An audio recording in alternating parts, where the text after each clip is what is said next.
নমস্কার বন্ধুরা, মৌমির ব্লগে তোমাদের সকলকে স্বাগত জানাই। বড়দের প্রণাম আর ছোটদের অনেক ভালোবাসা দিয়ে আজকেরও ব্লগটা শুরু করছি। রবি ঠাকুরের প্রয়াণ দিবসে আজকের নিবেদন বিচিত্র স্বাদ।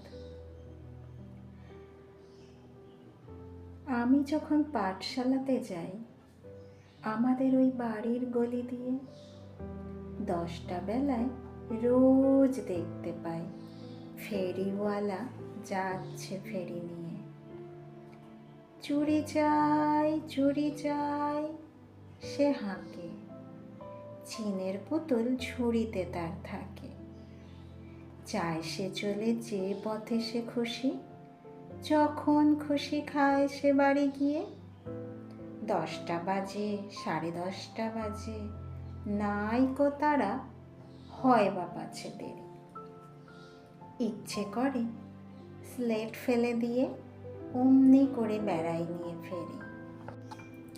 আমি যখন হাতে মেখে কালি ঘরে ফিরি 4:30 বাজে।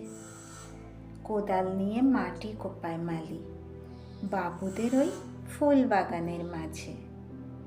কেউ তো তারে মানা নাহি করে, কোদাল পাছে পরে পায়ের পরে। গায়ে মাথায় লাগছে কত ধুলো, কেউ তো এসে বকে না তার কাজে। মা তারে তো পরায় না সাপ জামা, ধুয়ে দিয়ে চায় না ধুলোবালি। ইচ্ছে করে আমি হতেম যদি বাবুদের ওই ফুল বাগানের মালি।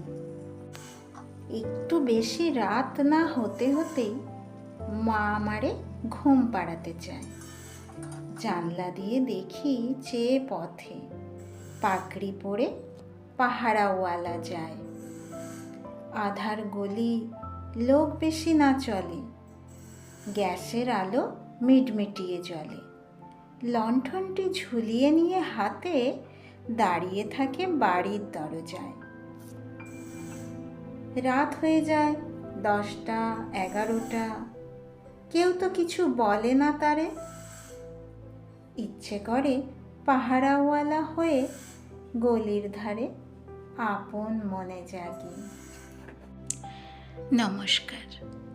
রবি ঠাকুরের আবৃত্তি করতে ভালোই লাগে, পড়তেও ভালো লাগে, তাই মেয়ের হাতের কাজ বানাতে বানাতে আবৃত্তিটা করেই ফেললাম। আমি সেরকমভাবে পারি না, ওই মেয়ে পড়ে যতটুকু ওই থেকেই হয়। তোমাদের যদি ভালো লাগে তাহলে আমাকে কমেন্ট করে জানিও। আর এই যে হাতের কাজ করছি, আমি আঠা লাগাচ্ছি না, জাস্ট রেডি করে তোমাদের দেখাচ্ছি।